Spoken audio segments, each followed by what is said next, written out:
정말 그때도 마음이 좀 열받았던 게 그거예요. 그러니까 아니 아버지가 죄 짓고 들어가는데 야네까지 들어가서 죄인 취급을 받아야 되는가 하는 게 위안부보다 못한 신세로. 그렇죠. 근데 그런 것들이 여러분 안녕하십니까? 안녕하십니까?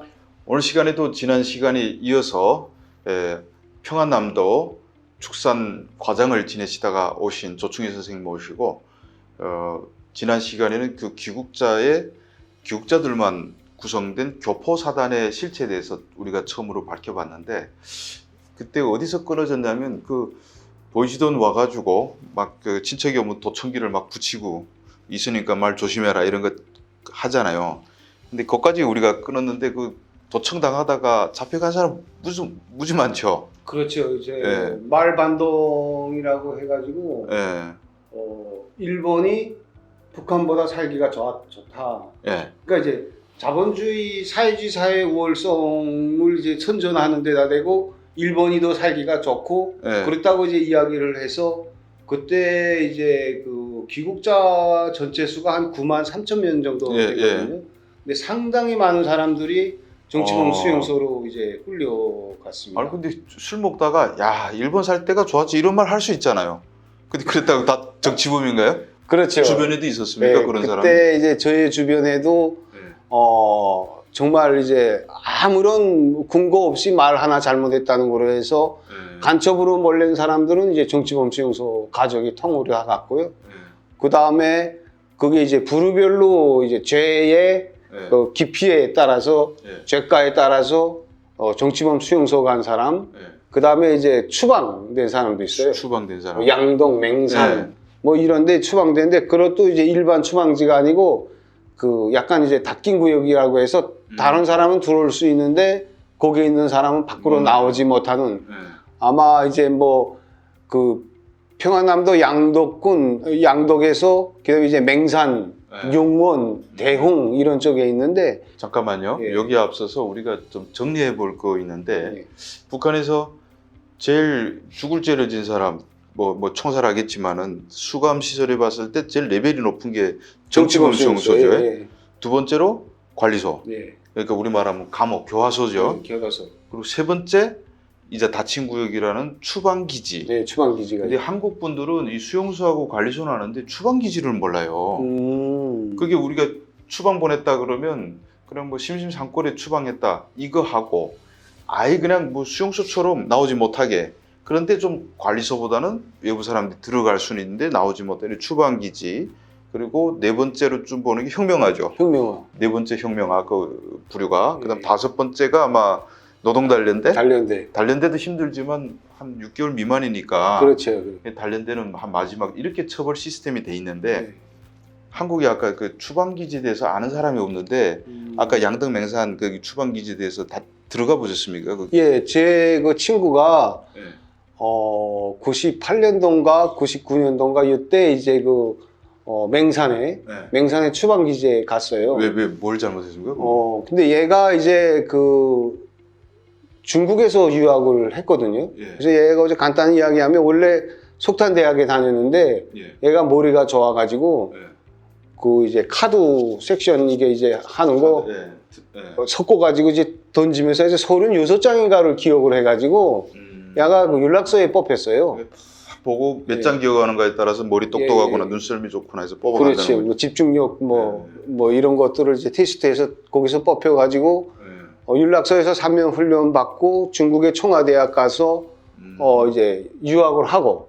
아주 고급 간첩으로 키우려고 했던 사람이에요. 그런데 이제 거기서도 과오가 있었지만 그때 이제 그 80년도, 89년도, 90년도 그때 유학생들을 다 들어오면서 유학생들이 술 먹으면서 몇 마디 했다고 해서 다 잡아갔죠. 다 잡아갔잖아요. 간첩이로 유학생 예. 간첩단. 그래서 얘가 이제 3년 동안 그 여덕 혁명화 수용소에 가서 혼자서 가서 혁명화하고 나왔는데 나와서 이제 과학원에서 조금 일을 하다가 가족이 통으로 또 잡혀갔어요? 예, 또 이제 추방되는데 바로 이 맹산에 있는 추방 기지에 갔거든요. 그래서 추방기지 하면 외딴 데 있죠, 일단. 그렇죠. 그러니까 기차역에서 한 몇 리? 기차역에서 내려서 맹산호까지 한 100리 정도 되거든요. 맹산읍인 기차가 없으니까. 예. 맹산엔 기차가 없어요. 그래서 양덕이나 신양, 뭐 신성선 이런 쪽에서 내려서 찾길로 들어가야 되는데 저는 그때 그냥 차 맹산으로 가는 그 맹산 우까지 가는 차 잡아 타고 거기서 또 한 120리 정도 들어가요. 그러니까 기차역에서 맹산까지 100리, 맹산에서 다시 120리. 예. 120리 정도 들어가는데 완전 그러니까 오지네. 그냥 산골이 아니고 여기는 저도 북한에서 살면서 양강도에서 공사도 해보고 철길 공사도 해보고 뭐 갑산도 가보고 삼수도 가봤거든요. 근데 평안도 맹산이 그렇게 산골인 줄 몰랐어요. 오후 3시, 4시 되니까 바로 이제 퇴근을 하는데 너네 그래도 일찍 나오네. 그러니까 바로 어두워지더라고요. 그러니까 전기도 없고. 산이 너무 이렇게 꽉 막혀서 어두워지는 거죠. 그렇죠. 그러니까 집도 이제 귀틀집 나무로 지으니까 통나무를 그냥 대충 쌓아가지고 비나 이제 새지 않을 정도인데 옛날 화전민들이 사는 그런 집. 그러니까 이제 보고 이거 비 안 새냐 그러니까 안 새기는 아니고 굴뚝도 없어요 집에. 굴뚝도 없으니까 불이 잘 들지 않아 가지고 내가 그때 그 같은 그 맹산 축산과장한테 이야기해 가지고 굴뚝 하나 만들어 주고 왔거든요.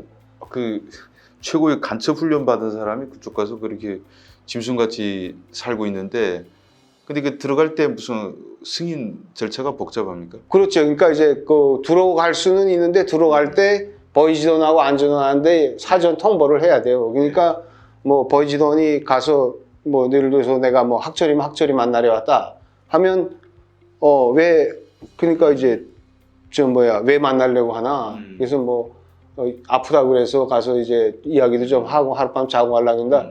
내가 전달하갔으니까 그냥 가라고 해요. 근데 알잖아요. 그 사람이 전달해 줄지 안 줄지도 모르고 안 주고도 받았다고 그러라 하면 끝이거든요. 근데 우리 그런 거 잘 아니까 어떻게 좀 만나게 해달라 하면서 이제 담배 한 가 주고 딱 질러주네. 주고 이제 들어갔는데 거기 보위원들도 뭐 한심하지 않아요? 그 산골에? 그냥 그러니까 이제 북한에서 그냥 이제 농택이 그 정복을 이제 입기는 했는데 모자도 안 쓰고 머리 허연데 그냥 관상 자체가 안전원인지 일반 그 농포인지 뭐 이거 이제 가려지지가 않는 데다가 옷차림도 후진군하고 가네가 이제 그 안전원들이 지하적 신잖아요. 그 국방색 지하적 군박 발가락 나온 지하적 그대로 신고 있고 보위원 자체가 그래요. 보위원 자체가 군복 입었는데 딱 봐도 이제 농촌 사람이라는 게 알리고 근데 왜 이제 그럼도 혹시 그 혁명안 내려온 거 아니에요? 보위원 별은 달대. 그렇겠죠. 거기 누가 보위원이 거기에 돈 쓰고라도 그런 데는 이제 안 가려고 하니까 그 사람도 무슨 과거가 있던지 정말 뭐 바보든지 아니면 뭐 그 정도 되겠죠. 그 보위원이 그 정도면 그 마을 그 걸어다닌 사람들이 행색은 또 말할 것도 없겠네요. 그렇죠. 그러니까 그 도시에서 우리가 보통 협동농장에 농촌 지원 나가잖아요. 그럼 이제 농촌에 있는 아줌마들이 한 30대가 한 60대처럼 보이고 막 이렇잖아요. 근데 그거보다 더하다고 보시면 돼요. 피골이 상접하고 일단 눈만 있어요. 눈만 있는 데다가 그때 이제 뭐 내가 덕급에 있고 뭐 두루 이제 그러다 보니까 옷도 좀 깨끗하게 입고 가는데 사람을 마주 보지를 않아요. 시선 다 피하면서 이렇게 좋은 옷 입은 사람 오니까 간부인 줄 알고 이렇게 하는 겁니다. 그러니까 인사하면서 이제 옆으로 이제 지나가고 그래서 그때는 이제 뭐 대충 그렇게 생각을 했는데 지금 생각하면 같은 사람인데 옷이나 좀 좋고 입기 있다고 해서 야는 이제 그러니까 추방 기지에 있고 밖에 나가지 못하는 사람이니까 완전히 이제 그 주눅이 들어가지고 이게 그냥 사람보다 완전히 그 천대받는 그냥 이제 그 짐승보다도 못한. 그러니까 정치범 수용소하고 좀 다른 점은 그래도 조금 그 통제가 여유롭지만 외부 면회가 허용된다. 우리 감옥도 면회가 되잖아요. 뭐 그 정도 차이겠네요. 외부 면회가 허용되고 그다음엔 그 정말 뭐이다 그럴까 이제 급한 일이 있으면 승인받고 나와야 되는데 얘네는 공민증에 표시를 하잖아요. 어떻게? P형이 색깔이 달라요. 이제 그 북한 공민증에 B형 다 있잖아요. P형, B형, A형 이렇게 쓰는데 그 색깔이 달라서 추방 기지에서 나왔다는 걸 이제 안전원들이 증명서 구매할 때 보고 알 수가 있어요. 무슨 까만색으로 원래 빨간색으로 쓰는데 B 하면 이놈은 그렇죠. 뛰쳐나온 놈이구나. 예, 예. 그래서 이제 아, 도 곤멸하고 예. 그다음에 승인 받고 나간 경우에도 이제 관리를 하게끔 그렇게 만들어 놔가지고 거기서 하면 못 먹고 살아. 얘 보고 너 여기서 배급은 네, 주냐? 그러니까 물론 그때 뭐 다른 데도 배급 안 줄 때지만 그래도 추방기지에 데려다 놨으면 네. 먹고 살기는 해야 되는데 처음에 올 때 통강내 5kg 주고 네. 아무것도 받은 게 없대요. 그러니까 소금 한 줌하고. 그럼 뭐 어떻게 먹어요? 그럼? 그러니까 막 이제 빌어 먹나? 제가 알아서 농사 지어서 먹던지 네. 아니면 못 먹으면 죽던지 그거는 이제 상관은 안 한다는 거죠. 고난의 구식에 많이 죽었겠네요. 그렇죠. 그래서 탈출하는 사람도 있지 않을까요? 그러면 탈출을 우리 그 친구도 탈출을 했어요. 했어요? 예, 탈출해서 후에 동생을 만나서 이제 네. 그 형이 잘못돼서 가족이 갔으니까 동생 네. 둘이 있는데 동생이 이제 후에 한번 그 대충 만났댔는데 형 달아났다. 아, 그래서 난 형 죽은 줄 알았어요. 보통 이제 아버지가 잘못해서 가족이 들어가면 네. 북한은 가족이 다 같이 들어갔다가 아버지가 죽으면 나오는 경우가 있잖아요.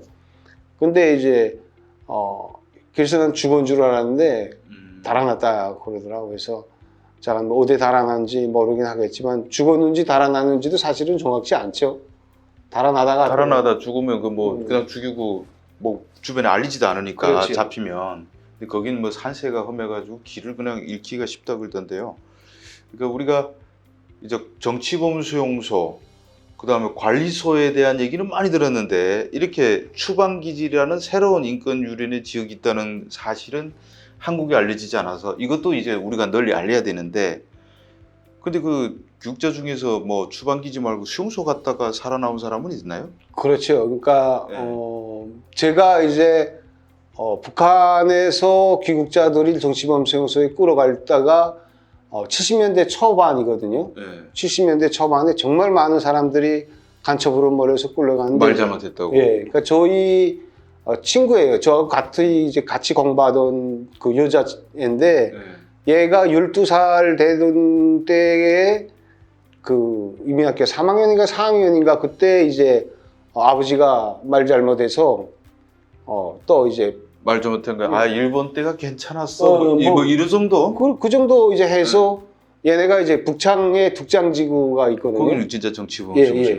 예. 거기에 갔었어요. 거기 가서 거기서 이제 얘가 그러니까 30살까지 살다가 한 10 몇 년 18년 살았네요. 18년을 살다가 아버지는 거기서 죽고 엄마하고 여동생하고 그다음에 남동생이 3명이 있는데 처음에 이제 거기서 풀려가지고 평성에 와서 이제 먹고 살아가야 되니까 장사도 하고 뭐라 아무것도 없잖아요. 얘네는 하고 거기만 들어가 있으니까 평성에 장마당이 어떻게 돌아가는지 누구하고 어떤 연결을 해야 되는지 이런 거 누가 가르쳐주는 사람도 없고 하니까 그 가기 전에 저희하고 굉장히 가깝게 지냈거든요. 한 마을에서 살면서. 근데 아무리 어렸을 적에 헤어대도 이제 머색이라는 거 있는데 얘가 그때 30살까지 시집 안 가고 아가씨였는데 당연히 뭐 시집 못 한 가죠. 40대, 50대 되는 그 사람처럼 보였어요. 할머니 아줌마가 나타난 거예요. 그래서 얘는 이제 나보고 생각난다, 알아본다 그래서 반갑다고 이제 하는데 이게 사람이 아니에요. 네.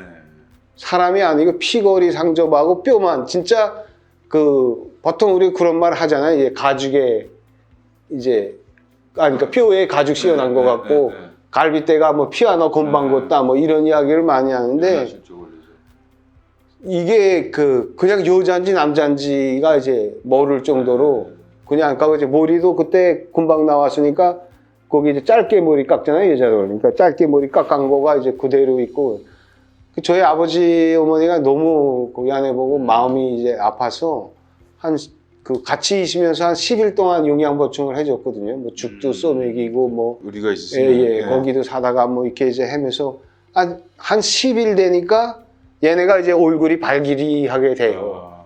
그래서 고작 10일을 먹여줬는데 사람처럼 변하기 시작하는 거 보고 그게 더 마음이 아팠어요. 그러니까 야 이게 얼마나 얘네가 거기서 고생을 했는데 고작 10일 만에 사람의 모습으로 돌아올 수 있는 걸 그렇게 이제 몇십 년 동안 살았다고 생각하니까 특히 여자들은 더 그 뭐 이제 성적 폭력 이런 것까지 막 견뎌야 되는 거 아니에요? 그렇죠. 그러니까 얘가 이제 처음에는 말 안 했는데 한 1년 이렇게 지나가면서 뭐 장사도 하면서 얘네가 재봉을 잘해요. 네. 옷 만드는 기술이 있어가지고 거기 들어가서도 계속 이제 재봉을 네. 했는데 이미 뭐 그러니까 송성숙이 되기 전에도 자기 동생은 송성숙 되기 전부터 거기에 이제 그 안전운동을 한데 그 성폭력을 당했고 자기도 그걸 매일처럼 당하고 살았다.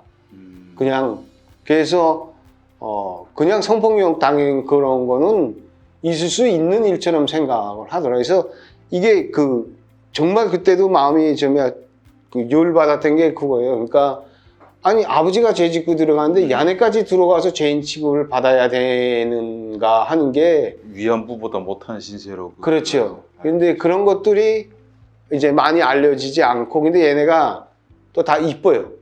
이쁘게 이제 애들이 다 이뻐서 그 얘는 그 상처 때문에 그 기억이 이제 그 트라우마라고 하죠. 그게 이제 사라지지 않아서 저희가 올 때까지 끝내 시집 안 갔어요.